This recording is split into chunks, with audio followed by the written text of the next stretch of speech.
Wake up, Asheville. I'm Matt Peiken. I mistakenly said yesterday's newscast would be the only one this week. Today's newscast is the last one for this week. It's Wednesday, May 27th.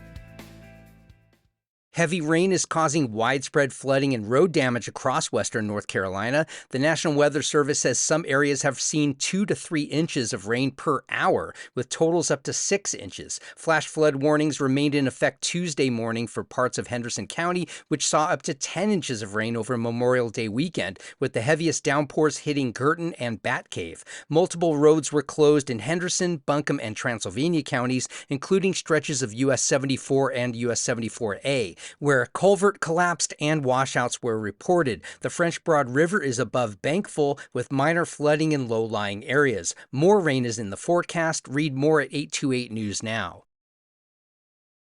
An Etowah man accused of attacking a woman on a popular Asheville area hiking trail made his first court appearance Tuesday. Dylan Curtis appeared in Buncombe County District Court, where a judge appointed him a public defender and set a June 16th disposition hearing. The judge also ordered the 29-year-old held under Irina's law, which keeps people accused of violent crimes behind bars while their cases move forward. Prosecutors say he followed Asheville runner Emily Sutherland in his car on May 21st, threatened her, and lunged at her before cyclists intervened. Sutherland's social media posts about the episode went viral and prompted the investigations. Curtis faces charges including assault on a female, false imprisonment, interfering with emergency communications, communicating threats, and second-degree kidnapping. Read more at 828 News Now.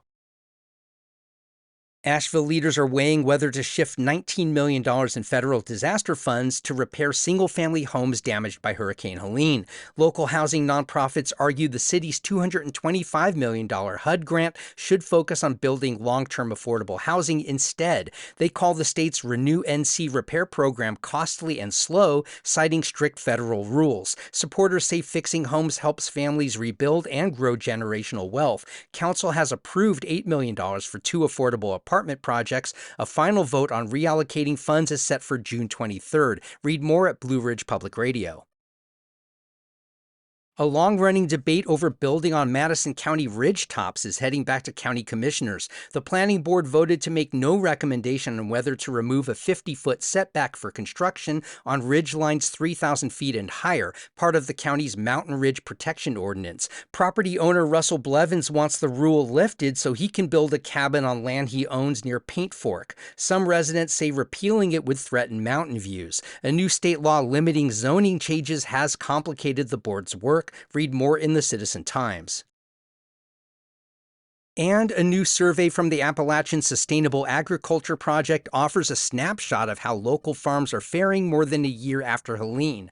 The 2025 survey drew responses from 268 farmers across western North Carolina and nearby states. It found sales increased over 2024 in several markets, including restaurants, agritourism, and on-farm stores. Most sales, 91%, stayed within the Appalachian-grown region. At the same time, many farmers reported rising material costs. Nearly 7 in 10 said they owned their land, and most identified as new or beginning farmers. Read more in the Mountain Express.